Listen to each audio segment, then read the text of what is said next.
Edi Asumadi. Terima kasih Bapak Ibu sudah menyempatkan hadir pada sore hari ini.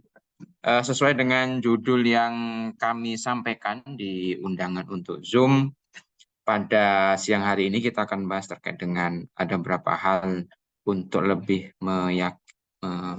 memperkuat pemahaman Bapak Ibu mengenai bagaimana cara penentuan KBLI, termasuk nanti bagaimana pembuatan NIB dan produk lainnya.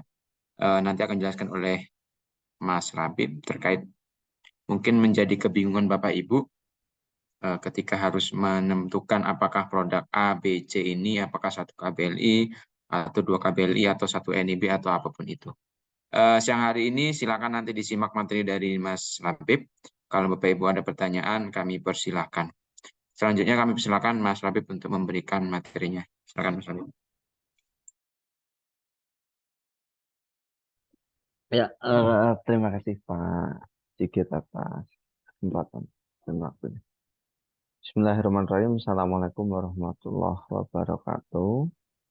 Alhamdulillah, pada kesempatan siang hari ini kita bisa berkumpul eh, melalui ruang virtual ini. Mudah-mudahan kesempatan acara pada siang sore hari ini bisa menjadi eh, menilai keberkahan bagi kita semua. Jadi langsung saja Bapak Ibu sekalian, pendamping proses produk halal dari LP3HJDA. Mungkin ada dari Bapak Ibu sekalian yang hadir di sini yang sudah mulai memproses berkaitan dengan kegiatan yang sedang kita lakukan, dan ada pula dari Bapak Ibu yang mungkin eh, belum memulainya gitu. Tetapi pada kesempatan saat ini nanti izinkan saya berbagi untuk menyampaikan berkaitan dengan kriteria produk atau produk apa saja yang kemudian masuk ke dalam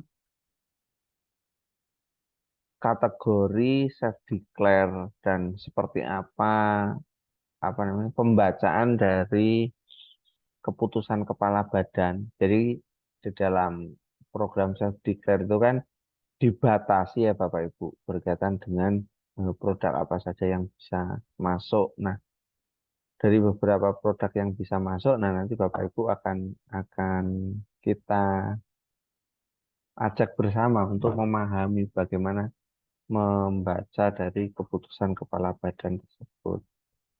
Nah, bagi Bapak Ibu yang mungkin belum memiliki atau karena gini ya, eh, pada tataran ini sebenarnya Bapak Ibu itu ketika sudah mencoba mengulik atau sudah punya pelaku usaha itu akan akan menangkap apa yang kemudian saya sampaikan. Tapi ketika misalnya Bapak Ibu belum, ya di waktu tertentu nanti mungkin baru akan memahaminya seperti itu.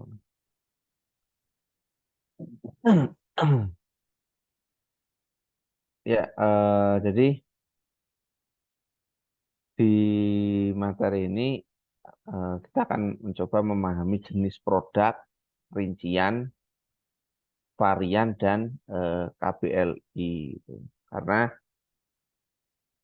beberapa definisi ini kemudian nanti yang akan sering kita jumpai dan kita hadapi ketika bertemu atau mendatangi pelaku usaha yang akan didaftarkan sertifikat halalnya seperti itu. Yang pertama, seperti yang tadi saya sampaikan Bapak Ibu sekalian, bahwasanya program untuk sertifikasi halal gratis atau self declare ini itu untuk jenis produknya itu mengacu kepada Kepkaban atau keputusan Kepala Badan Penyelenggara Jaminan Produk Halal nomor 22 tahun 2003. Nah, ini dokumen ini sudah kita bagikan kepada Bapak Ibu sekalian, baik di grup maupun melalui link Google Drive yang dikirimkan oleh admin seperti itu. Nah, harapan saya Bapak Ibu sudah membuka dan memahami ataupun bertanya ataupun kebingungan. Yang penting pernah melihat salinan dokumen ini gitu. Nah, selanjutnya, nah di dalam dokumen ini itu eh, ada beberapa apa namanya?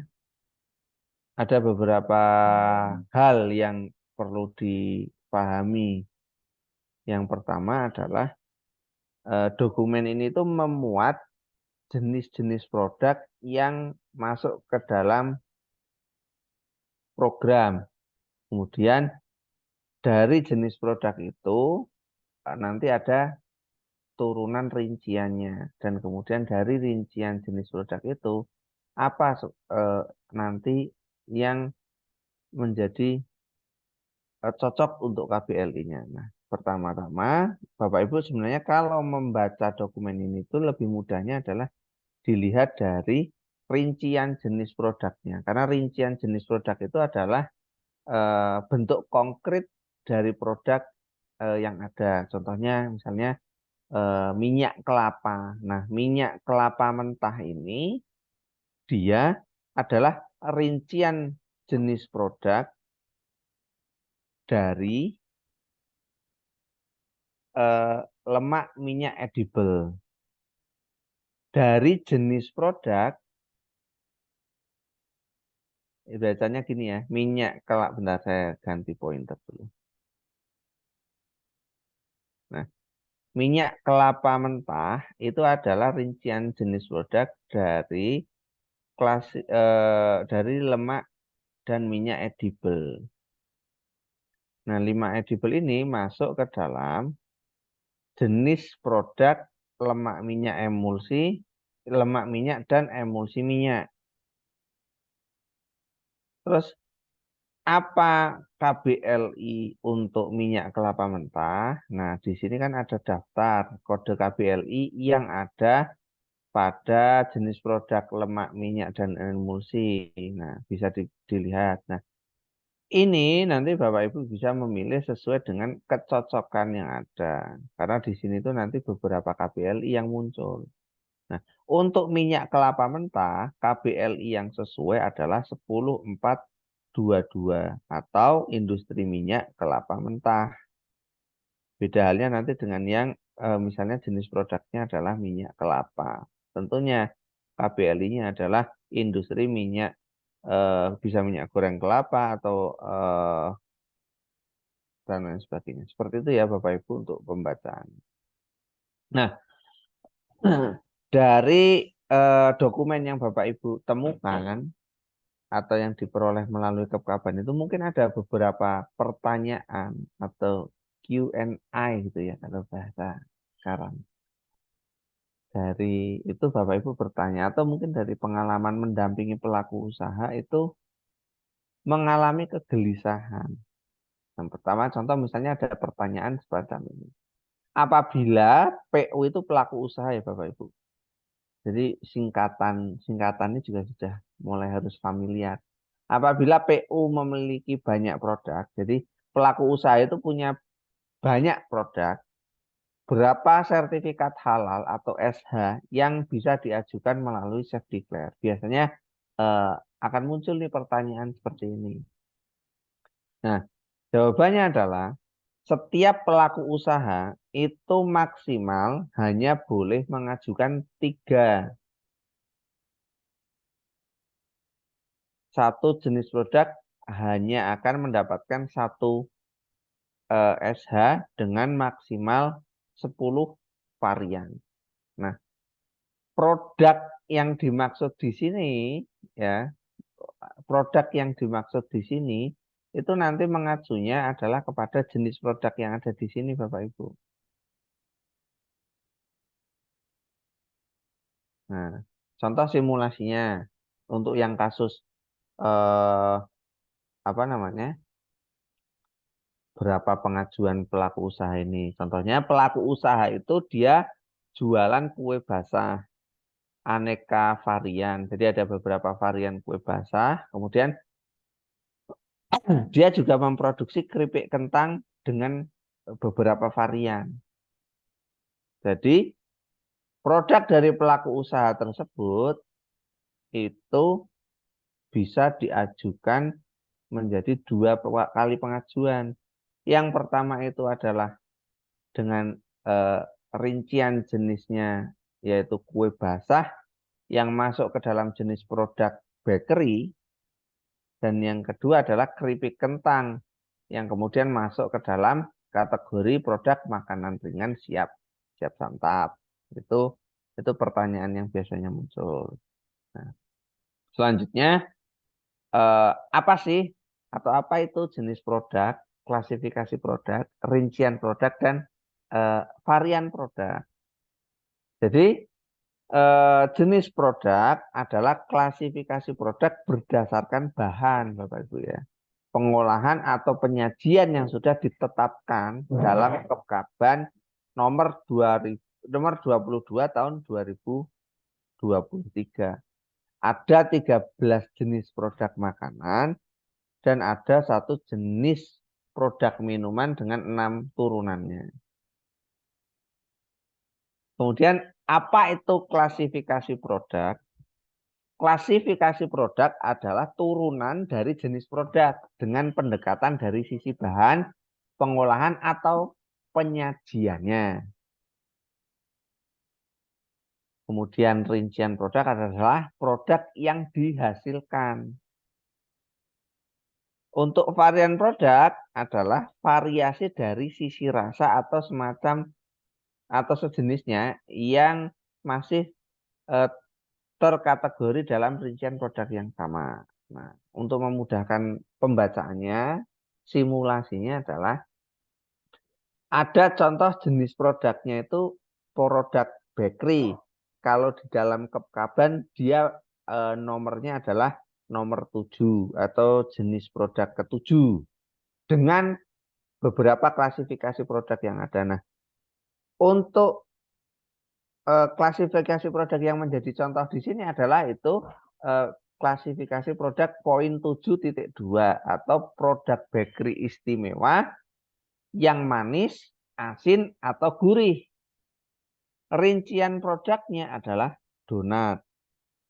Varian produk dari donat itu tentunya adalah ada donat topping green tea mungkin, kemudian donat topping blueberry, coklat, dan lain-lain. Seperti itu untuk membedakan apa itu jenis produk, klasifikasi produk, rincian produk, serta varian produk.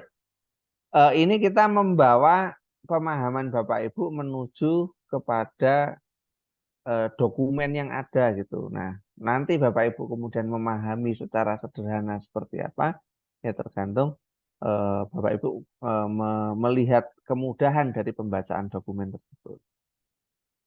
Nah, selanjutnya biasanya juga ada yang sering bertanya, apabila dalam satu rumah tangga ada lebih dari 3 jenis produk, apa yang kemudian harus dilakukan kita?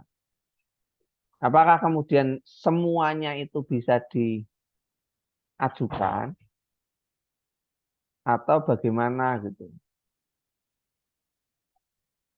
Karena tadi satu pelaku usaha itu kan maksimal 3 produk ya Bapak Ibu. Makanya kalau misalnya lebih dari 3 produk gimana solusinya? Nah, yang pertama dilihat dulu ada berapa atau siapa saja yang menjadi penanggung jawab dari setiap usaha atau produk tersebut. Kemudian yang kedua, bila ada lebih dari satu penanggung jawab, maka produk dari rumah tersebut dapat diajukan menjadi 2 atau lebih entitas pelaku usaha dengan membedakan penanggung jawabnya ya. Tapi berkebalikannya, kalau ternyata lebih dari 3 produk, kemudian penanggung jawabnya satu ya berarti nanti dipilih untuk siapa yang produk apa yang kemudian akan didaftarkan. Nah, biar memudah memahami, contoh simulasinya adalah eh, ibu itu memproduksi aneka kue basah dan keripik kentang aneka rasa. Berarti ibu ini punya dua produk. Bapak itu memiliki produk eh, atau dia memproduksi gula aren, satu produk. Kemudian anaknya itu eh, memproduksi es mambo dengan varian. Berarti ini kan ada 4 jenis produk di dalam satu rumah. Nah, tetapi karena kepemilikan 4 produk tadi itu ketika kita coba telusuri lebih jauh, ibu itu punya 2 produk sehingga bisa diajukan menjadi satu pelaku usaha. Kemudian bapak itu menjadi pelaku usaha yang kedua karena dia menjadi penanggung jawab dari produk gula arennya. Nah, yang ketiga si anak tadi dengan produk es mambunya. Seperti itu Bapak Ibu. Nah, kita lanjut. Mungkin Bapak Ibu juga agak bingung selama ini eh, apa namanya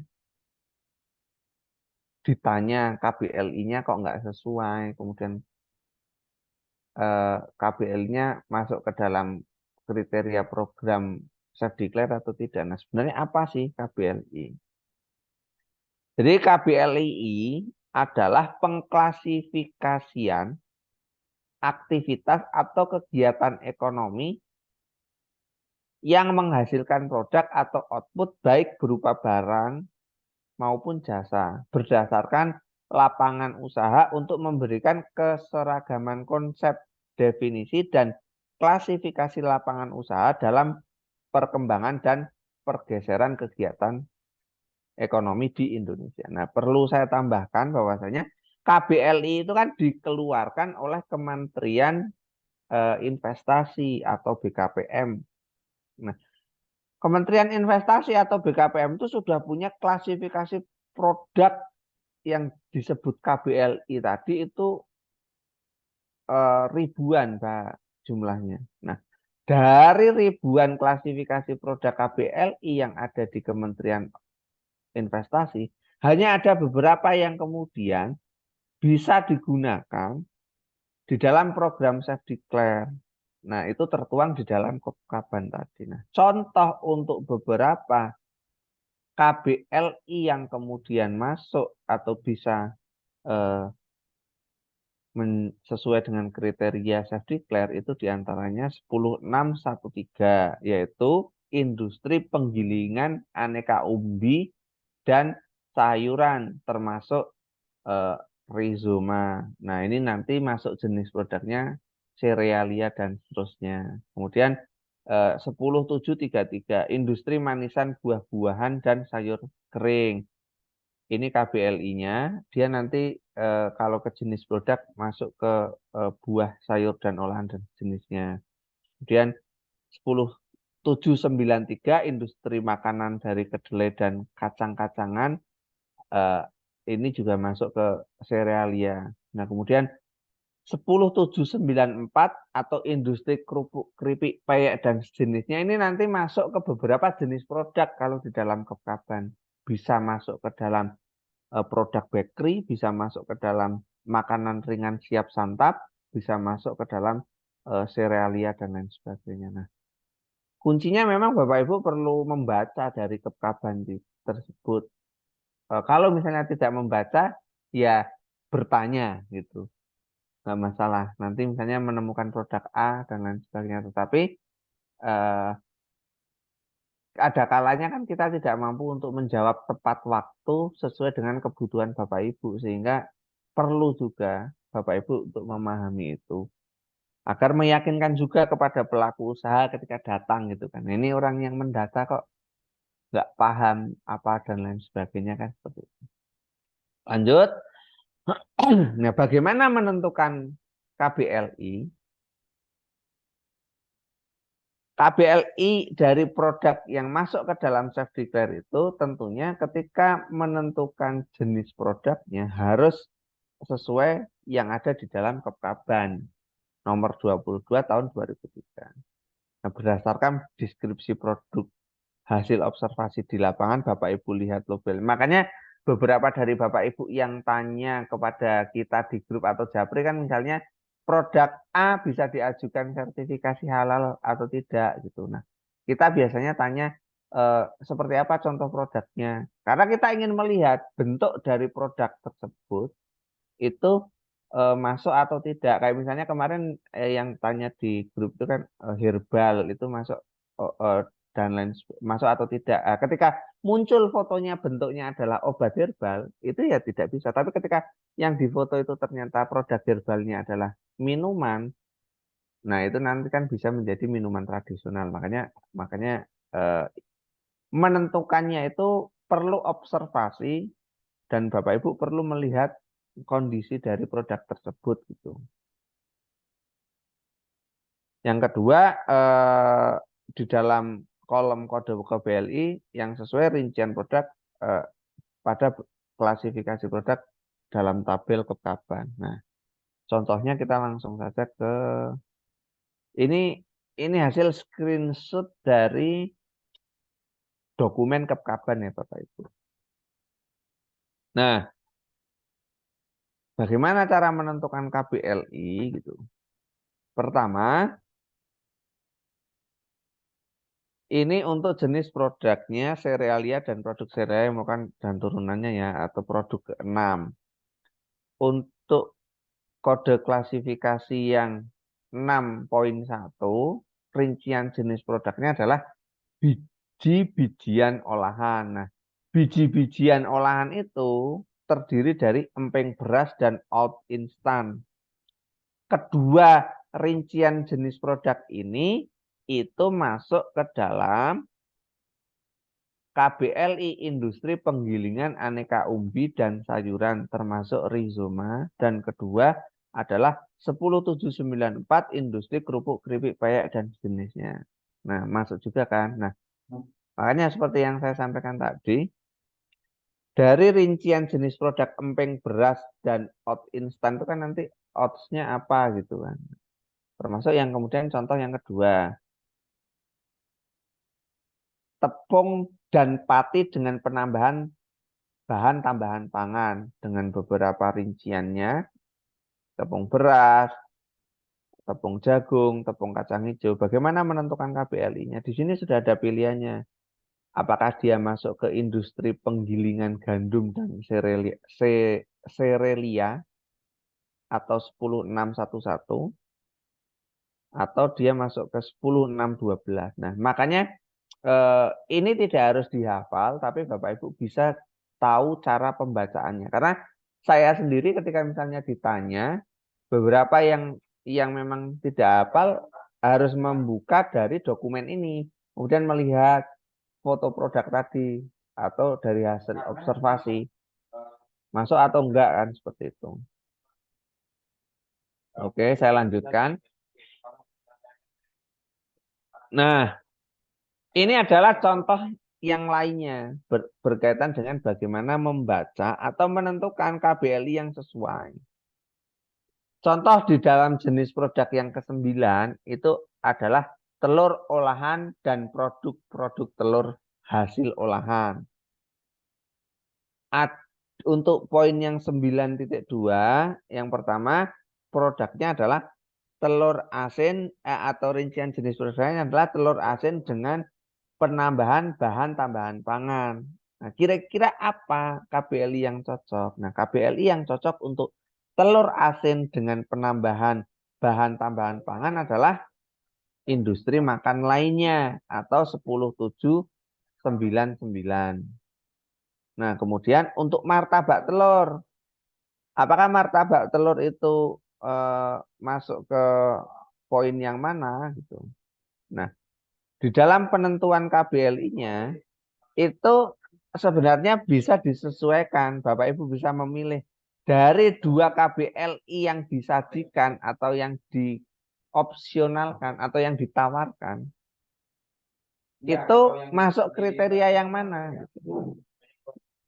Bisa menjadi industri kue basah untuk martabak telurnya, atau bisa juga masuk ke industri produk makanan lainnya. Itu tergantung bagaimana nanti Bapak Ibu melihat atau dari hasil observasi foto produk dan bahan yang digunakan seperti itu. Nah, kemudian selanjutnya ini untuk contoh yang produk bakery atau produk ketujuh dari Ketaban. Untuk rincian jenis produk dodol atau jenang atau gelami itu masuk ke mana gitu KBLI-nya. Nah, untuk produk ini itu diberikan opsi pilihan dua. Yang pertama industri kue basah, industri dodol. Nah, dodol di sini kira-kira sesuainya di KBLI berapa? Nah, yang lebih cocok adalah 107.966 yaitu industri dodol. Nah, untuk rincian jenis produk yang lainnya, contoh putu ayu yang kita masukkan di sini, itu masuk ke dalam mana? Kan tidak mungkin KBLI-nya industri dodol. Makanya putu ayu itu masuk ke industri kue basah. Nah, kalau misalnya yang tadi itu martabak telur masuk ke industri kue basah, jadi putu ayu dan martabak telur itu bisa dalam jenis produk yang eh, berbeda meskipun KBLI-nya sama. Gitu. Paham ya Bapak Ibu? Jadi KBLI yang berbeda, yang sama itu bisa kepada jenis produk yang berbeda. Contoh yang tadi selain ini ya industri kerupuk keripik peyek dan jenisnya itu ya, dia kan masuk ke serealia, kemudian makanan ringan hinggap santap, masuk ke produk bakery dan lainnya. Nah, itu Bapak Ibu kiranya berkaitan dengan pembacaan yang ada di Kepkaban. Memang agak sulit kalau dibayangkan saja tanpa Bapak Ibu itu langsung terjun ke lapangan. Saya dulu juga sama posisinya. Saya juga seorang pendamping proses produk halal seperti Bapak Ibu. Hanya saja mungkin saya lebih dahulu mengikuti pelatihan sehingga ada beberapa informasi yang lebih yang kemudian saya terima kan seperti itu. Nah, sama dengan Bapak Ibu dulu saya juga bingung menentukan jenis produk, saya juga bingung untuk eh, produk ini masuk kriteria atau tidak dan lain sebagainya. Tetapi dengan saya kemudian mencoba mengajukan pelaku usaha yang ada di sekeliling saya, saudara saya, tetangga, kawan, dan lain sebagainya, dari situ saya paham, oh berarti ini seperti ini, berarti produk ini nanti masuknya ke dalam ini, seperti itu. Nah, ini belum nanti Bapak Ibu kemudian em, kita coba bedah nanti setelah materi ini atau mungkin di pertemuan yang lainnya berkaitan dengan bagaimana cara menginput pelaku usaha ke dalam website, bagaimana cara membuat NIB. Nanti bertahap akan kita apa namanya? Jelaskan semua Bapak Ibu. Cuman menurut kita yang paling urgent itu dalam waktu dekat adalah hal ini agar Bapak Ibu kemudian mampu melihat di sekeliling itu bahwa produk itu sebenarnya layak untuk bisa diajukan. Karena mungkin selama ini masih belum tahu tentang oh ini masuk atau enggak dan lain sebagainya. Mungkin itu Bapak Ibu terima kasih waktunya saya kembalikan lagi kepada Pak Sigit. Terima kasih. Assalamualaikum warahmatullahi wabarakatuh. Ya, ya silakan Bapak Ibu. Mungkin nanti kita sifatnya diskusi, tanya jawab. Bapak Ibu yang akan bertanya langsung bisa hand raise melalui menu di Zoom-nya atau mengirimkan pesan via obrolan atau chat yang ada di sini. Nah, ada beberapa yang sudah masuk di obrolan. Saya coba baca dari yang paling atas terlebih dahulu ya, karena memang belum ada yang raise hand. Karena kalau misalnya Bapak Ibu raise hand, eh, berarti langsung menggunakan mikrofon untuk bertanya. Nah, sementara saya coba baca dari yang pertanyaan paling sebentar. Pertanyaan paling awal dikirim dari Pak sebentar.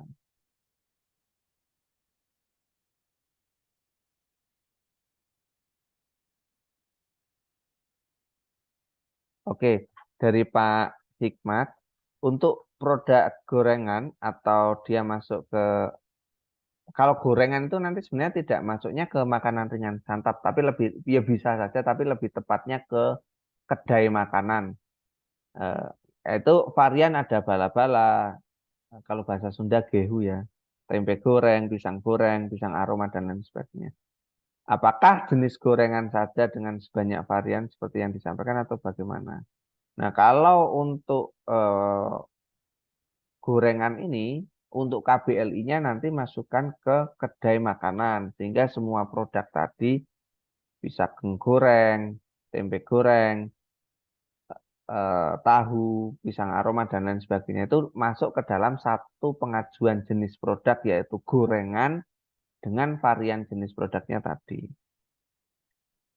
Kalau misalnya eh, dia gorengan gerobakan itu ya, kalau di sini kan gorengan gerobakan seperti itu. Tapi kalau misalnya ternyata dia itu kayak yang jual apa ya, jajanan tradisional, kemudian ada produk gorengan sendiri, kemudian ada pisang aroma dengan branding sendiri. Nah, itu bisa menjadi dua produk. Tapi kalau misalnya dia satu dalam gerobak tadi, itu menjadi satu produk. Dan eh, untuk memudahkannya memang KBLI yang dipakai adalah kedai makanan Pak Hikmat. Oke, selanjutnya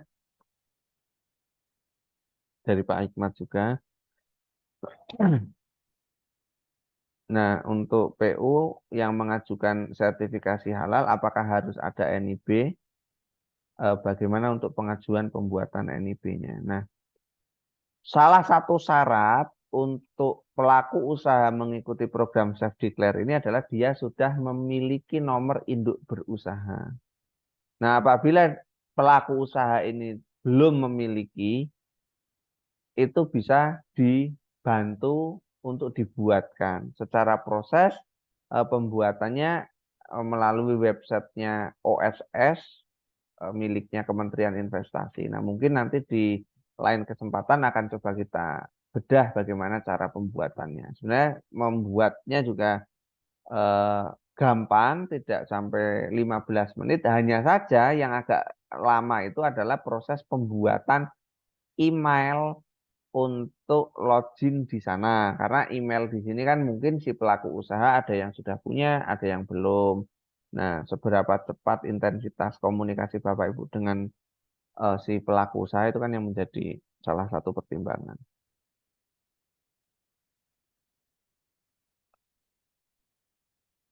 Dari Pak Muhammad Rifki Jasuke masuk ke dalam eh, KBLI apa. Nah, nanti kalau untuk Jasuke itu sebenarnya jadi Bapak Ibu eh, tidak perlu bingung untuk menentukan produk itu masuk ke KBLI apa gitu. Nah, kalau misalnya Jasuke ini mau dilihat dia sebagai jagung dengan olahannya atau dia menjadi kayak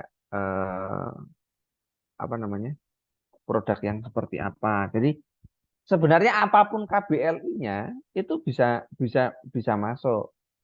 Saya tidak menjawab langsung kenapa dia harus masuk KBLI apa ya dengan harapan nanti Bapak Ibu juga bisa bisa mulai memahami bahwasanya menentukan KBLI itu bagaimana mekanismenya gitu ya Bapak Ibu. Jadi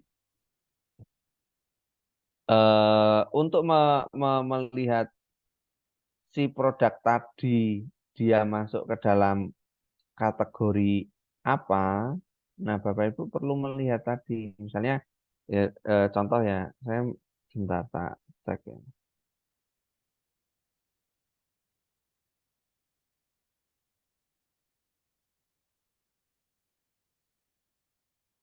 Nah, karena dia itu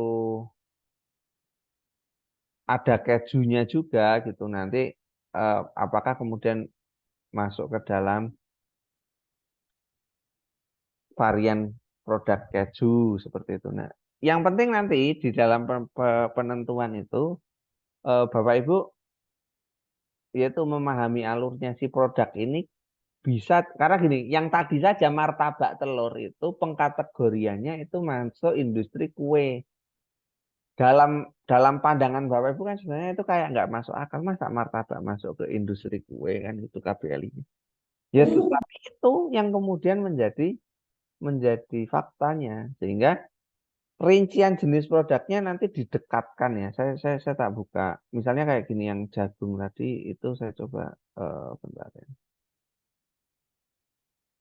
Yang jagung tadi misalnya kita lihat, nah ketika saya mencari jagung ini di Kepkaban itu kan nggak muncul ya industri tepung beras dan tepung jagung kan nggak mungkin Jasuke terbuat dari tepung.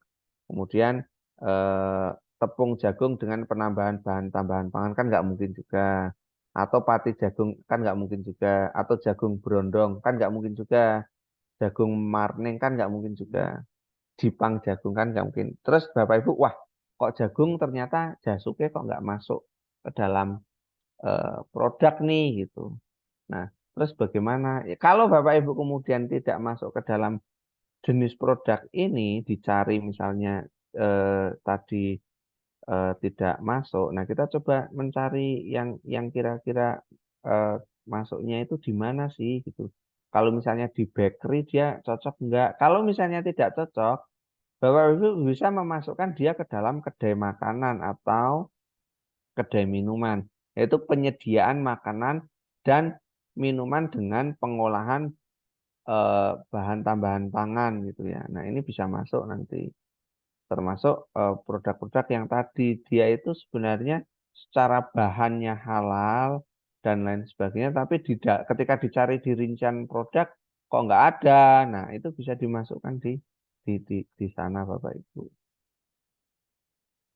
Itu untuk pertanyaannya Pak. Makin banyak ini bentar ya.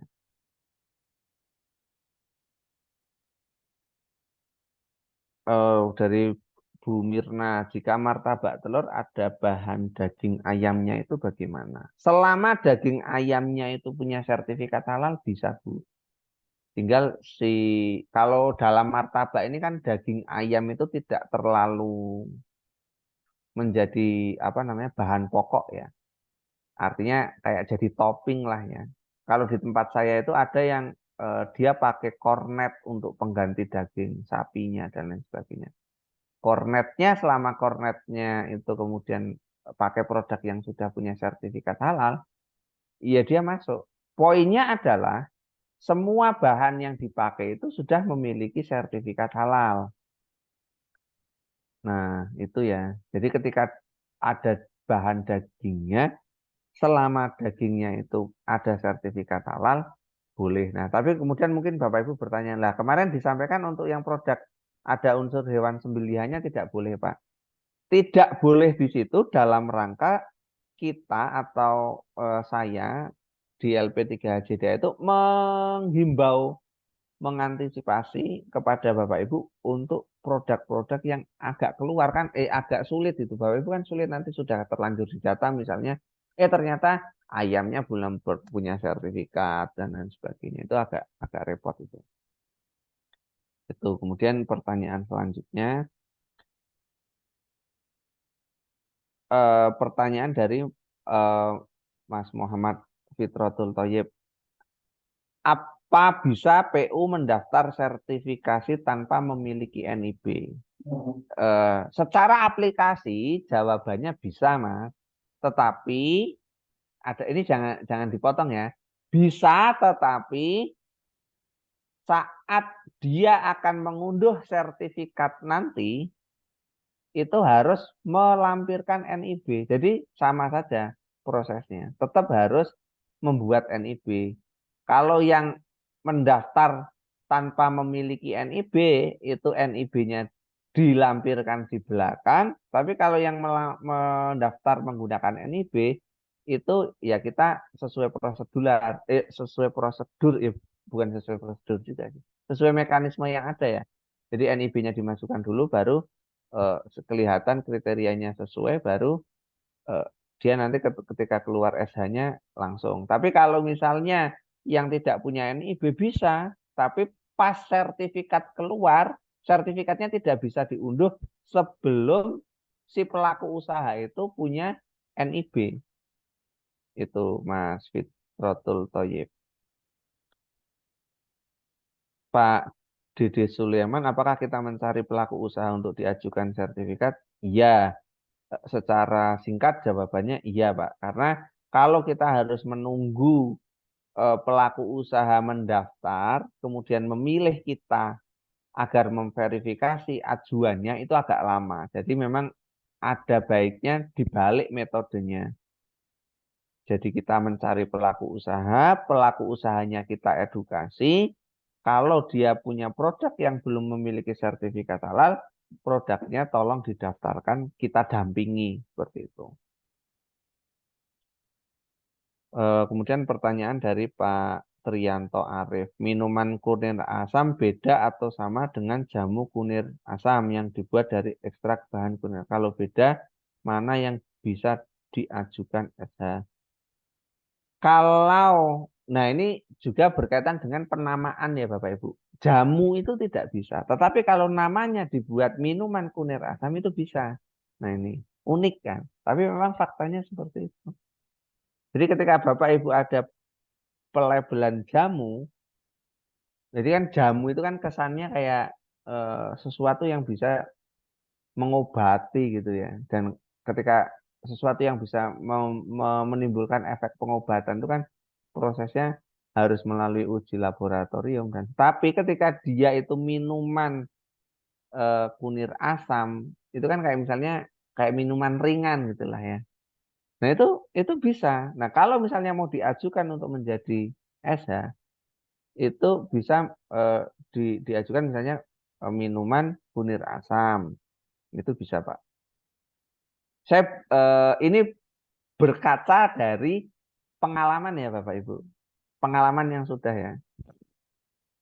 Oke, selanjutnya dari Bu Hartini.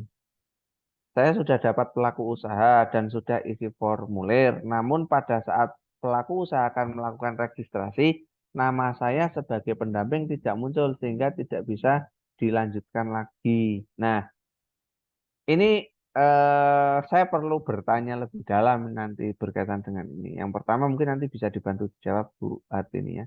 Bisa melalui langsung open mic, kalau Bu Hartini ada. Eh, Pelaku usahanya itu satu domisili atau tidak dengan ibu. Itu yang pertama. Karena kalau misalnya tidak muncul itu kemungkinan memang tidak domisili sesuai dengan provinsi. Tapi harusnya kalau misalnya melihat pesan yang ibu kirimkan mungkin dia satu domisili mungkin ya. Kalau misalnya dia satu domisili, berarti mekanisme yang perlu Bapak Ibu lakukan ketika pas pengajuan, jadi sudah bikin pengajuan, kemudian nanti pilih dulu lembaganya, lembaga kita Kiai Haji Yusuf Junaidi Asomadi, terus pilih nama ibu selaku pendamping yang akan mendampingi pelaku usaha tersebut. Nah itu. Tapi ini yang akan saya tanyakan, melakukan registrasi ini apa namanya?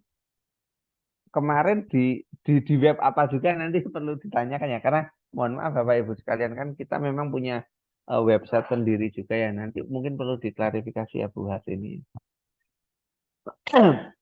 Yang selanjutnya dari Pak Dede Sulaiman, apabila ada pelaku usaha yang produknya berbahan daging yang dibeli dari pasar tradisional yang tidak ada sertifikat halal, bagaimana perlakuannya? Kalau misalnya memang membeli daging dan sudah tahu di pasar tradisional tidak ada sertifikatnya, ya tinggalkan. Karena dia tidak bisa menjadi objek. Tapi kita bisa mengedukasi. Kalau situ mau produknya punya sertifikat halal, beli produk dagingnya tidak di sana. Tapi produk daging yang sudah punya sertifikat. Bisa dari Freshmart atau Sarung Pokpan atau yang lain sebagainya. Bukan kemudian kita tidak pro terhadap produk-produk masyarakat sekitar ya, sehingga harus kepada warung yang agak modern, tetapi memang aturannya seperti itu. Nah, kalau misalnya pembelian dagingnya di pasar itu bisa tertelusuri bahwa daging yang beredar di pasar itu keluar dari rumah potong hewan yang sudah punya label sertifikat halal, dan rumah potong hewan itu datanya ada di websitenya Kemenak, nah itu bisa. Yang penting diinformasikan aja sih ke pelaku usaha. Barangkali si pelaku usaha itu belum tahu kalau pengajuan produk yang berbahan daging itu dagingnya tidak kemudian secara penyembelihannya itu harus halal, tapi memang sudah memiliki branding atau merek halal dengan RPH yang melakukan atau dari apa namanya produksinya. Mungkin izin 5 menit Bapak Ibu ya, karena di sini sudah azan, nggak sampai 5 menit lah. Karena suaranya masuk ke mikrofon sih.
Ya, saya lanjutkan pertanyaan yang selanjutnya dari Bapak Ahmad Fauzi.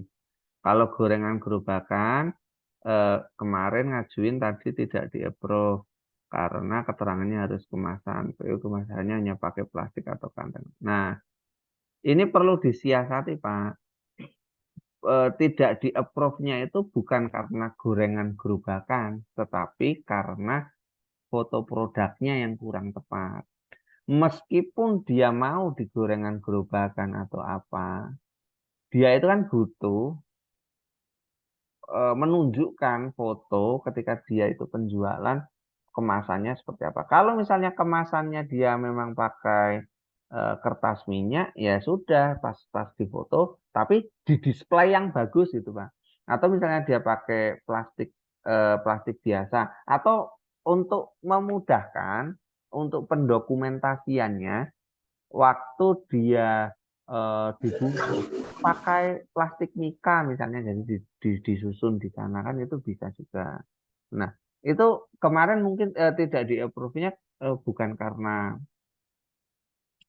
produknya ya, tapi karena kemasannya yang eh, belum ditampilkan. Karena pasti akan ditolak nanti Pak oleh Komite Fatwa, karena pelaku usaha produknya tidak memiliki kemasan, dan kemasan itu menjadi salah satu hal yang wajib untuk disertakan dalam pendaftaran itu. Bu Hertani lagi. Untuk usaha membuat kue basah dengan beberapa varian itu bagaimana KBLI? Kalau KBLI itu nanti tidak ke varian sih Bu, tapi ke produk. Nah, kalau untuk kue-kue basah dengan beberapa varian itu tetap nanti KBLI-nya satu, yaitu eh, 10792 industri kue basah. Jadi itu bisa memuat beberapa kue basah yang lain. Gitu.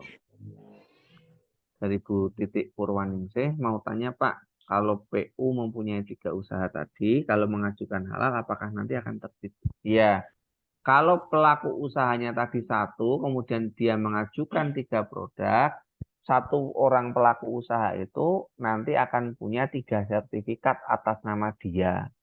Jadi sertifikat itu nanti eh, Ibu A untuk produk kue, Ibu A untuk produk minuman, Ibu A untuk produk keripik. Nah, seperti itu.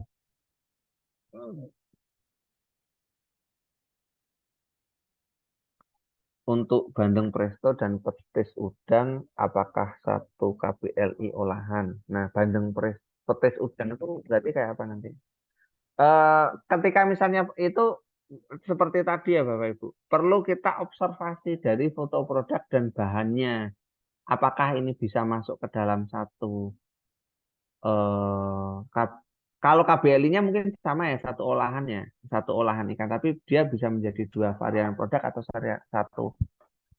dua jenis produk atau satu jenis produk itu.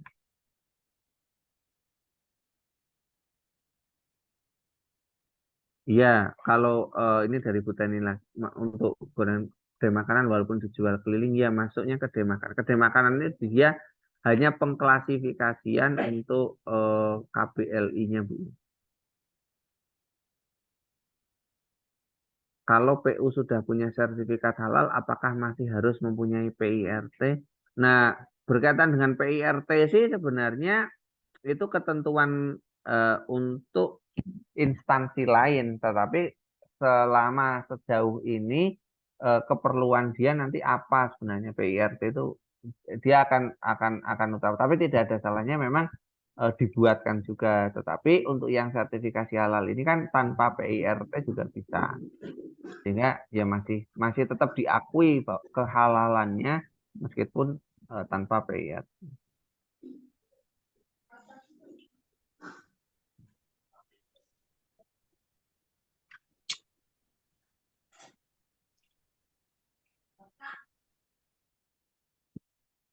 Oh, selanjutnya dari Bu Tanti.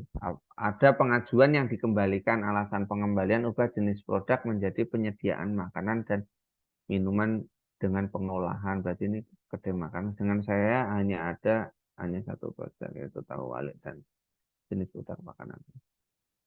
eh Nanti kalau berarti ini dikembalikannya oleh Komite Fatwa ya, Mbak Bu Tanti. Kalau misalnya di Komite Fatwa ikuti saja karena mereka penentunya kan gitu. Jadi ikuti saja selama memang demikian, karena mungkin mereka melihat kebanyakan untuk misalnya tahu, walik dan lain sebagainya itu kan kayak kayak dia itu sebenarnya produk gorengan yang banyak, sehingga disarankan untuk masuk ke dalam penyediaan makanan dan minuman dengan pengolahan.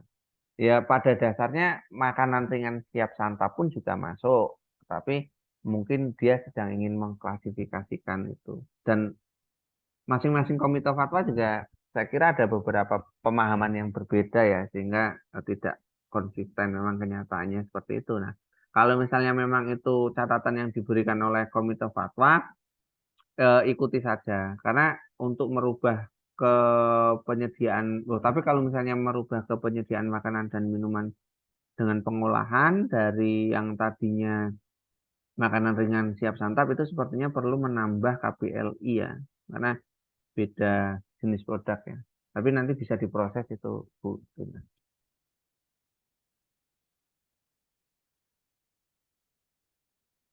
Oke, dari Mas Fitratul Thoyib, untuk rumah potong mana yang sudah bersertifikat halal lewat website? eh, ada dua cara sebenarnya Bapak Ibu untuk mengetahui rumah potong hewan itu masuk ke dalam sertifikat halal atau tidak. Nanti bisa dicari di websitenya Kemenak, di websitenya BPCBH, nanti bisa dilihat di eh, yang produk sertifikat halal. Nah, kemudian bisa juga melalui aplikasi. Kalau di aplikasi itu Bapak Ibu pas lagi input, itu nanti bisa dicek apa namanya RPH-nya mana saja gitu. Itu bisa dua dua mekanisme itu sih. Eh, Tapi ini ya saya kirimkan contohnya. Bentar. Nanti bisa dicek di sini di apa namanya bpjphalal.go.id pada beranda itu ada cek produk halal.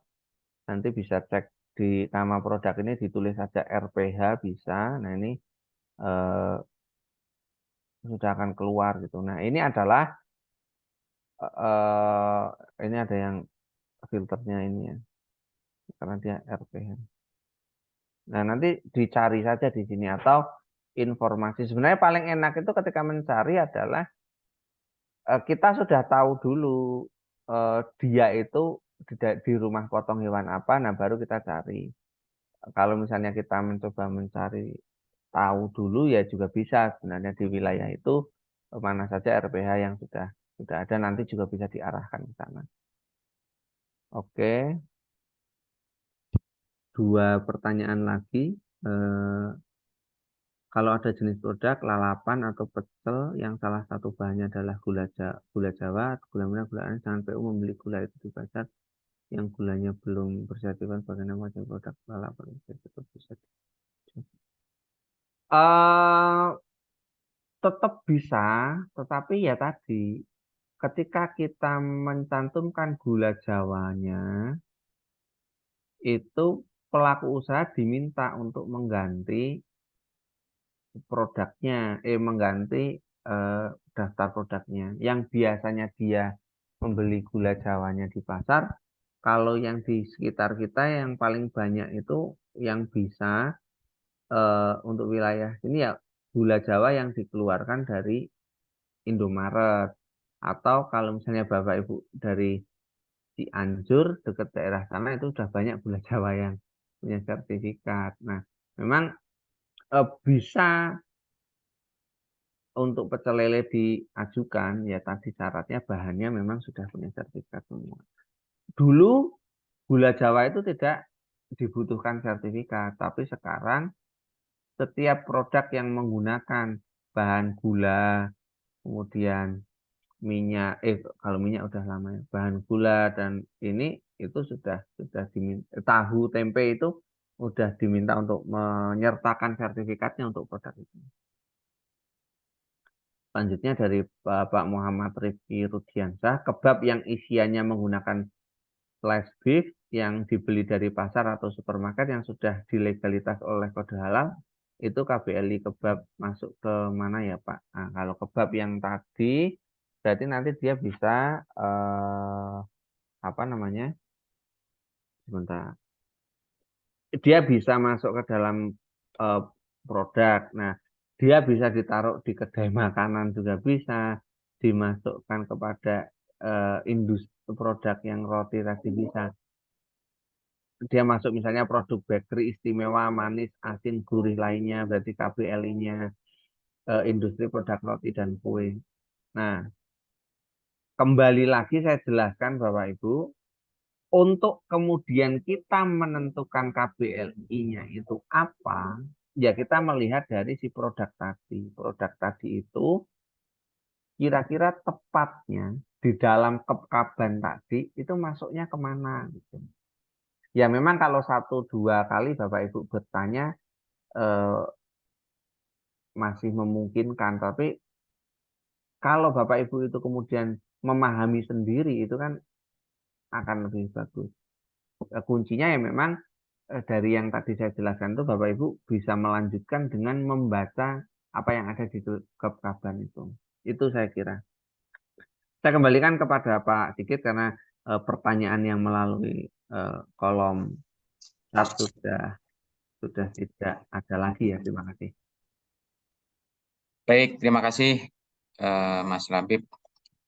Eh, apakah ada Bapak Ibu yang ingin ditanyakan kembali? Kalau yang ingin raise hand, silakan untuk ataupun menanyakan selain KBLI dan bagaimana cara input, boleh kami persilakan. Silakan untuk raise hand atau chat di kolom chat. Sebelum nanti kita akan akhiri diskusi kita pada siang hari ini. Akan kami kasih waktu 10 menit, 15 menit lagi. Enggak, Bapak Ibu, kalau ingin, oh ada Bu Waude Habibah, silakan Ibu. Ya, siap. Terima kasih. Assalamualaikum warahmatullahi wabarakatuh, Pak. Waalaikumsalam warahmatullahi wabarakatuh. Maafin tadi saya agak terlambat karena jaringan agak ngadat. Kemarin kan saya sudah advokasi gula aren yang sementara diproduksi dengan madu. Madu. Persoalannya yang saya mau tanyakan, mereka kan kemasannya jangan sampai kita mau mengajukan kemasannya itu mereka pakai daun pisang kering atau daun aren itu sendiri. Itu memang gula tradisi yang dibuat di desa-desa. Bisa diterima enggak kemasan seperti itu? Sementara madunya itu dia hanya pakai jerigen karena di hutan itu kan mereka bukan madu peliharaan atau ternak, tetapi mereka itu madu hutan yang liar.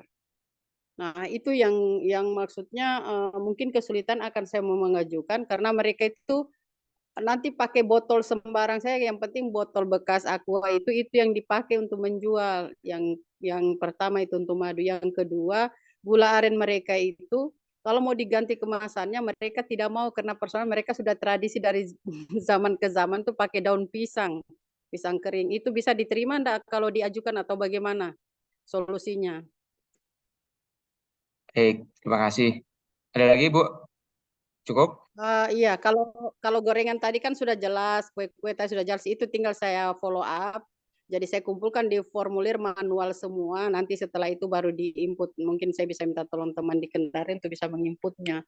Nah, itu saja kesulitan di masalah produk aren dengan gula aren sama madu hutan.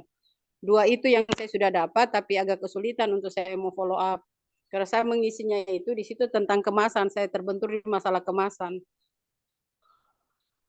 Baik Makasih, Bu. Pak. Ya, sama-sama Ibu. Silakan Mas Labib pakai kemasan daun kering, apakah boleh? Kemudian yang madu itu belum ada label tapi pakai dirijen Jerigen. biasa. Ya, Ya, terima kasih Bu Habibah. Yang pertama berkaitan dengan kemasan dari daun. Pada prinsipnya sebenarnya tidak masalah Bu, pakai kemasan dari daun. Tapi dalam posisi pemotretannya atau pengambilan dokumentasi nanti, jadi kan kalau gula yang dikemas pakai daun pisang kering itu atau daun apapun lah itu, karena ada beberapa yang tidak dari daun pisang juga, itu kan pasti akan tertutup Ya, rapat. Nah, tinggal nanti secara pengambilan gambarnya ya yang di belakang misalnya ada foto, ada produk dari gula Jawa yang tertutup, nah di depannya ada di display produk yang gula Jawa itu dengan posisi terbuka di atas daunnya ya. gitu. Jadi dia si Komite Fatwa akan melihat bahwasannya gula Jawa yang ada di dalam itu memang gula Jawa.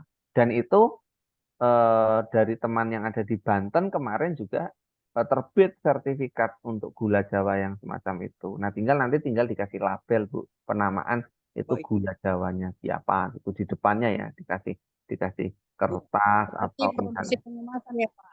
ya biar menandakan Pengemasan, gimana, Bu? proses pengemasannya yang harus diambil fotonya. Bukan, pas hasil akhirnya. Sebentar, saya contohkan nanti, kalau ada ya, bentar. Pas di fotonya, Bu, di foto itu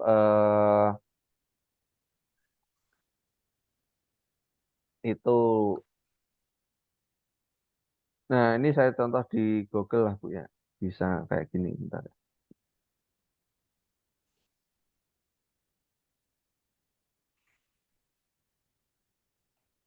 Misalnya dibuat kayak gini bisa, Bu. Pengambilan dokumentasi untuk pengajuannya ya, yang saya maksud. Nah, di pengambilan dokumentasi pengajuannya itu nanti bisa kayak gini. Kan ini produknya dibungkus dengan daun, tapi dilihatkan produk yang terdisplaynya. Mau mekanisme produk terdisplaynya seperti apa, silakan. Bisa kayak Oh gini iya ya. dibuka sedikit, atau tadi. Yang penting terlihat bungkus produk itu daun pisang. Dan terlihat bahwa Iya. di dalam daun pisang itu ada produk gula Jawa. Oh, itu untuk yang Baik. gula Jawa ya. Makasih banyak Pak. Oh ya, alhamdulillah. Nah, yang kedua untuk yang madu. Ketika memang dia kemasannya jerigen atau belum punya label atau menggunakan botol bekas ya. Eh, Misalnya secara dokumentasi nanti memang dia menggunakan botol bekas atau botol aqua atau botol kaca atau botol apa. Yang jelas si botol tadi itu harus apa ya maksudnya?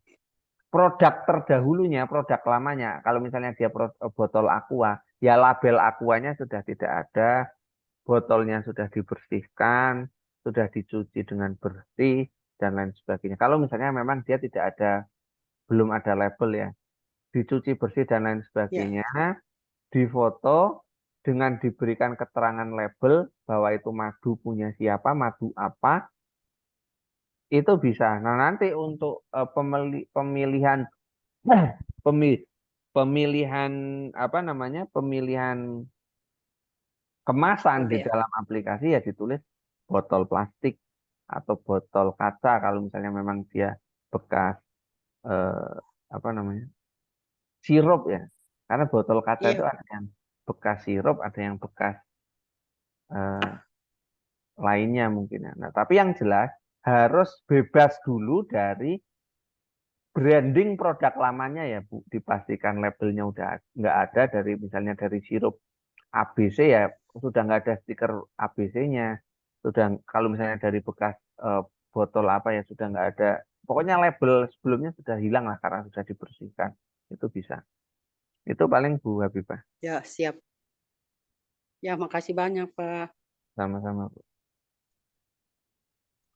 Baik, terima kasih Bu Habibah. Ditunggu datanya Sama. masuk dan dikirim Komite Fatwa, Bu ya, biar segera Insya terbit. Allah. Insya Allah Pak, insya Allah. Baik, baik. Ada lagi Bapak Ibu untuk yang masih bingung terkait dengan apakah foto produk, bagaimana cara mengajukan, atau yang sudah menggunakan fasilitas web registrasi halal masih bingung atau tidak, silakan untuk sampaikan. Ya, Pak Dede, silakan Pak Dede. Ya, Assalamualaikum warahmatullahi wabarakatuh. Terima kasih atas waktunya, Mas. Ini kan saya pendamping baru ya, baru aja mendapatkan sertifikasi halal, sertifikasi pendamping dari si halal itu kemarin. Nah, yang mau saya tanyakan itu kapan saya bisa bergerak untuk mencari PU yang mau disertifikasinya itu, Mas. Gitu. Terima kasih. Assalamualaikum warahmatullahi wabarakatuh. Waalaikumsalam. Sekarang langsung bisa, Pak. Saya buka jawaban, mungkin nanti akan banyak di ini Mas Labib. Sekarang langsung bisa gerak, Pak. Pak Iswadi atau Pak Labib, silakan tambahkan boleh. Ya, bisa langsung bergerak, Pak, seperti yang disampaikan Pak Sigit. Kalau memang secara administrasi ada yang belum lengkap, kayak surat tugasnya, kemudian ID card-nya, itu nanti langsung japri ke admin saja biar segera diproses. Karena admin tuh memproses untuk ID card dan lain sebagainya itu kan eh, semi otomatis ya. Semi otomatis itu ketika Bapak Ibu menginformasikan bahwa sertifikatnya sudah keluar, nah, teman-teman yang ada di admin itu mencatat nomor registrasi Bapak Ibu. Nah, ketika nomor registrasi Bapak Ibu dicatatkan, baru teman-teman yang di bagian desain itu memulai membuatkan ID card-nya. Nah, kalau misalnya tadi infonya Pak Dede itu baru selesai, selama kemudian kelengkapannya belum lengkap, ya sudah bisa sambil jalan. Tapi misalnya pengen, oh saya pengen lengkap dulu Mas, ada ini dan lain sebagainya, ya ditunggu nanti info ke admin biar bisa langsung bergerak gitu. Itu paling Pak Dede, Pak Sigit.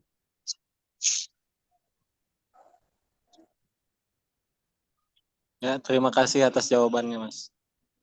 Baik, nanti kalau masih bingung bisa dijapri adminnya ya Pak Dede, sesuai dengan spesifikasi masing-masing. Kalau boleh tahu Pak Dede, domisili di mana Pak Dede? Saya domisili di Lewiliang Bogor, Kabupaten Bogor. Oh, kalau bingung mampir ke kantor kita aja Pak Dede, masih dekat di kantor Bogor. Di mana ya, Mas, tepatnya? Di belakang Telkom, Jalan Pajajaran Pak Dede. Oke, siap. Insya Allah nanti mampir di sana. Baik, terima kasih. Ada lagi silakan Bapak Ibu yang ingin bertanya, kami Pak persilakan. Dede, temannya Pak Riki Andila bukan?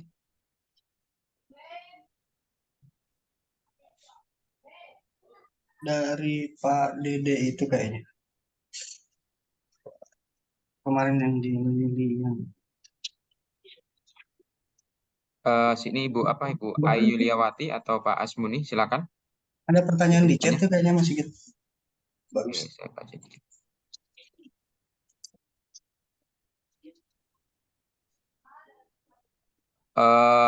Ini Bapak atau Ibu Ihya Ulumuddin, izin bertanya Pak, untuk runtutan prosesnya apa saja dan bagaimana Pak ya? Pak Iswadi boleh dibantu dijawab Pak Iswadi, pertanyaan dari Pak Ihya Ulumuddin. Runutan prosesnya apa saja dan bagaimana? Ini prosesnya panjang sebetulnya kalau sejak dari pengambilan data ke lapangan ya, secara ideal. Yang pasti dampingi PU, seperti yang pertanyaan awal tadi, apakah PU mengajukan baru kita dampingi atau gimana? Nah, di sini kita proaktif sesuai anjuran dari Kepala LP3H ya. Kita aktif, ajak para PU itu untuk mendaftar atau mengajukan sertifikasi halalnya. Gunakan media yang ada, form untuk mengakomodir seluruh profil maupun produknya, baru diinput ke dalam PTSP halal langsung atau bisa melalui bantuan lembaga JDA untuk penerbitan NIB, akun PU dan sebagainya melalui registrasi halal. Tentu ada mekanisme yang bisa dikoordinasikan dulu sama Pak Labib atau Pak Sigit juga dengan koordinator di kabupaten masing-masing. Bagaimana kalau kita mau proses lewat registrasi halal dulu atau akan langsung ke PTSP halal. Itu aja sih. Tinggal sering nonton ininya aja Pak. Awal mungkin ini ya, baru bergabung ya Pak Ihya Ulumuddin ya. Sering nonton ininya dulu, tutorial bagaimana cara menginput terutama di materi digitalisasi. Itu yang kadang bikin bingung. Kalau yang lainnya pengambilan data ke lapangan, apa saja yang diambil itu mungkin teman-teman yang bergabung di sini sudah terbiasa di lapangan. Itu aja Pak Sigit. Baik, terima kasih Pak Is. Begitu Pak, iya. Jadi nanti kalau masih ada, jadi prinsipnya begini. Kalau Pak Iya menemukan pelaku usaha yang bisa menginput sendiri di aplikasi, Pak Iya mendampingi untuk mengawal. Nah, cuman kalau tidak bisa, untuk membantu untuk menginputnya itu akan lebih baik. Kenapa?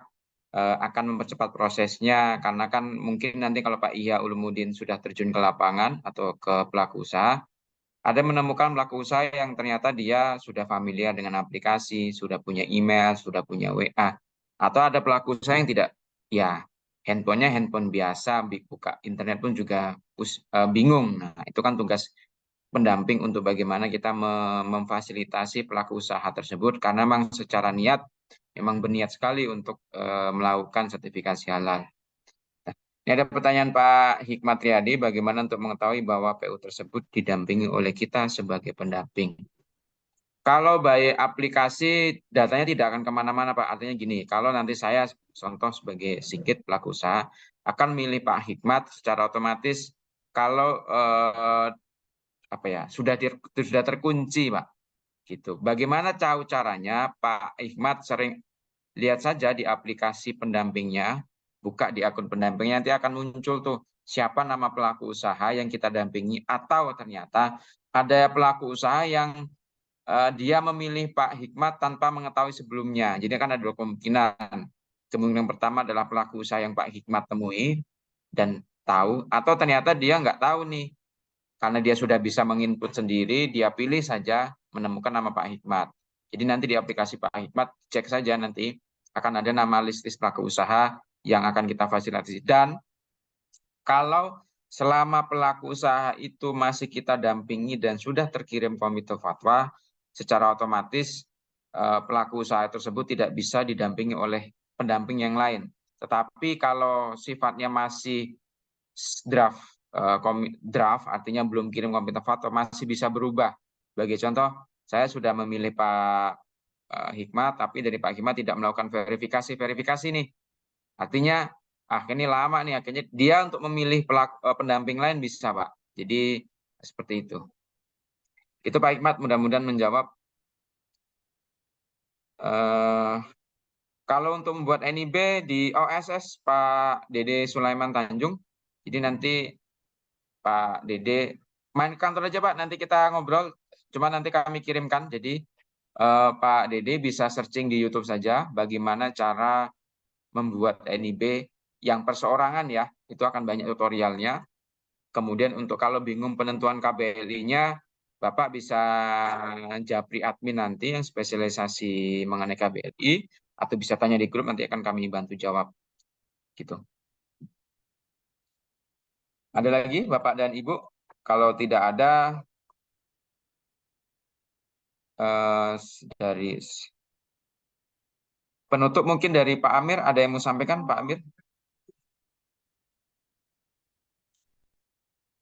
Sebelum kami tutup, apakah ada yang disampaikan Pak Amir?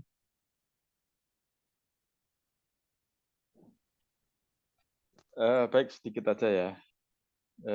Izin, Assalamualaikum warahmatullahi wabarakatuh. Selamat sore, salam semangat Bapak Ibu sekalian. Tadi pertanyaan terakhir tadi ya, itulah jawaban kita semua sebenarnya, yaitu adalah harus segera dimulai. Jadi sebenarnya ini pekerjaan itu berbeda sedikit dengan pekerjaan survei. Kalau pekerjaan survei itu udah jelas objeknya kita mau kemana. Ya. Kalau ini malah kita nggak dibatasi objeknya, tapi kadang-kadang malah nggak mau jalan. Ini mungkin orang Indonesia itu seperti itu. Ya. Harus dituntun dulu, baru jalan. Kalau nggak dituntun itu dibebaskan mau cari bebas, kadang-kadang malah jadi bingung. Ya, tapi insya Allah kalau Bapak di sini yang kumpul di sini, insya Allah tidak bingung. Saya ingin cerita, ada salah satu pendamping yang baru ya, baru 3 bulan, baru 3 minggu yang lalu memulai turun lapang. Dia punya usaha es mambu dan juga satu produk yang lain, saya lupa ya, cilok apa. Dia titipkan itu di kantin SD atau SD masalah. Kemudian dia sekaligus menjadi pendamping. Jadi pertama yang dilakukan adalah produk-produk yang di kantin SD itu ditanya siapa produsennya. Dapatlah pelaku usaha.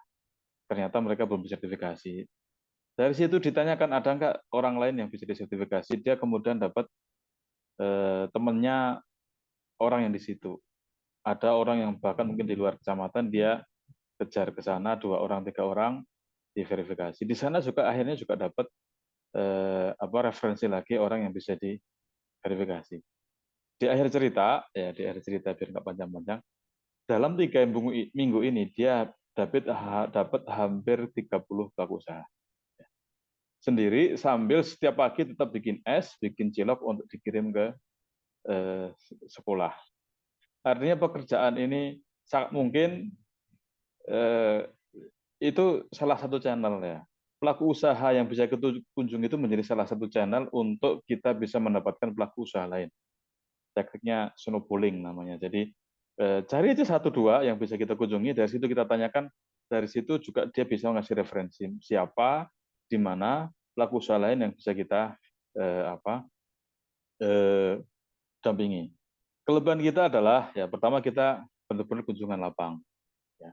Yang kedua kita tidak narik biaya apapun, karena banyak isu ya gratis-gratis tetap harus bayar. Bahkan untuk urusan yang harus diurus pelaku usaha yang berbayar kita gratiskan. Ya. NIB teman-teman bisa uruskan itu dan sangat mudah. Dengan pelayanan itu, insya Allah teman-teman akan nanti mendapatkan referensi dari pelaku usaha lain. Jadi intinya jangan putus kontak dengan pelaku usaha yang sudah kita bantu. Dia akan membantu kita untuk memberitahu pelaku usaha lain yang bisa kita verifikasi. Saya kira hari ini itu yang bisa saya sampaikan, dan saya yakin teman-teman semua bisa melakukan itu. 3 minggu sebulan dapat 30 itu menjadi sesuatu yang sangat mudah, karena sudah ada yang membuktikannya dengan tetap dia sebagai pelaku usaha bahkan. Saya kira itu, terima kasih. Assalamualaikum warahmatullahi wabarakatuh. Waalaikumsalam warahmatullahi wabarakatuh. Baik, terima kasih Pak Amir. Jadi sebenarnya kegiatan ini bisa menjadi kegiatan utama, bisa menjadi kegiatan sampingan, tapi bisa juga sampingan yang utama. Nah, itu kata kuncinya begitu. Jadi sambil jalan, sambil belanja, pamannya ke pasar, ataupun ada. Dimulai saja dari temannya, saudaranya, atau Bapak Ibu kalau lagi pulang kerja sering makan cireng di mana, beli jajan di mana, tanyain aja. Atau belum disertifikasi halal, dari situ nanti akan ketemu siapalah. Saya yakin di desa ataupun di tempat kerja Bapak Ibu, ataupun di itu pasti ada orang yang jualan. Dari situ akan muncul jualan jajanan kah, jajanan anak-anak atau jajanan yang lain. Pada prinsipnya kegiatan ini bisa dilakukan, akan menemukan celahnya kalau Bapak Ibu sudah mulai. Jadi mulai saja dulu, nanti kalau bingung, insya Allah kami akan siap membantu. Silakan berkomunikasi di grup, atau bisa nanti di grup kan akan ada Bapak Ibu pendamping yang sudah pengalaman yang akan membantu menjelaskan, menjawab. Kalau dari kami responnya agak tidak cepat gitu, karena kan ratusan pendamping harus dilayani tiap hari, ada beberapa hal yang perlu kami layani. Jadi mohon maaf kalau pas tidak secepat yang Bapak Ibu harapkan. Saya kira demikian Bapak Ibu. Terima kasih atas waktunya. Open cam ya? Kami setiap minggu kami akan melakukan hal yang sama, akan berkoordinasi, berdiskusi dengan Bapak Ibu, akan memberikan masukan, arahan. Kami akan diskusi seperti ini biar kami tahu menjadi apa kendala Bapak Ibu, kenapa kok belum turun ke lapangan, apa ada yang lain, atau nanti kita bisa juga mengundang salah satu pendamping yang kita tanyalah tips and tricks-nya, kenapa kok sehari bisa keluar sertifikat. Nah, itu kenapa itu? Produknya apa saja dan lain. Itu nanti akan kita bocorkan. Tapi next step-nya ke depannya akan kita mulai. Yang penting sekarang Bapak Ibu mulai saja dulu. Silakan di-input atau dampingi pelaku usahanya. Saya kira demikian. Terima kasih Bapak Ibu atas waktunya. Satu lagi ya Bapak Ibu. Jadi kalau ada WA atau informasi dari kami, silakan dibaca. Termasuk saya pengalaman nih, banyak teman-teman yang nanya kok ID card-nya belum dikirim. Karena dalam persepsi dia, ID card itu dikirim dalam bentuk foto masuk ke WA. Padahal kami sudah WA-kan link Google Drive-nya. Jadi di situ ada link Google Drive. Sudah dapat, oke, sudah dapat kartu ID card. Flyer-nya mana contohnya? Ada di situ padahal. Ya. Materinya nanya ke kapan di mana, ada di situ. Ya. Jadi silakan dibuka, semua bahan sebenarnya sudah ada. Ini era digital, mau tidak mau kita harus familiar dengan itu, termasuk ketika nyari-nyari produk itu bisa dicari di situ. Kalau tadi yang dijelaskan Mas Labib itu, kalau agak susah di HP bisa di print itu cuman 10 halaman kali ya Mas Labib ya. Dan itu menjadi buku panduan bagi Bapak Ibu sekalian. Tapi di luar itu semua, kalau ada tadi bingung ini produk masuk produk apa, ini satu PU ini akan menjadi satu produk atau dua produk, itu nanti bisa ditanyakan ke koordinator atau kepada kami ya. Dan tadi kita datang ke satu tempat ternyata dia punya dua produk kan menjadi bonus tersendiri. Saya kira itu ya. Insya Allah semua bahan sudah ada. Jangan sampai ini tadi termasuk tadi yang nanya saya jalannya kapan ini. Jangan-jangan nunggu ID card nih Pak Is. Padahal ID card itu ada sudah di WA kita, ada di Google Drive. Ya, ada yang butuh flyer ada di situ. Flyer itu bisa dicetak. Kalau isu saran saya Bapak Ibu, ada satu flyer yang dicetak misalnya flyer tentang bahwa 17 Oktober 2024 itu batas akhir kita mengurus sertifikasi halal. Gitu. Jadi kalau ada yang ingin bantu silakan hubungi. Kita kan ada itu flyer itu dicetak, hitam putih saja, dititipkan ke pelaku usaha yang kita bantu. Insya Allah itu akan menjadi bahan promosi kita juga. Dia nanti pasti akan mereferensikan ke orang lain. Minggu depankah, bulan depankah itu juga akan menjadi jalan bagi kita untuk membuka jalan-jalan yang lain untuk ketemu pelaku usaha. Itu Mas Sigit. Terima kasih.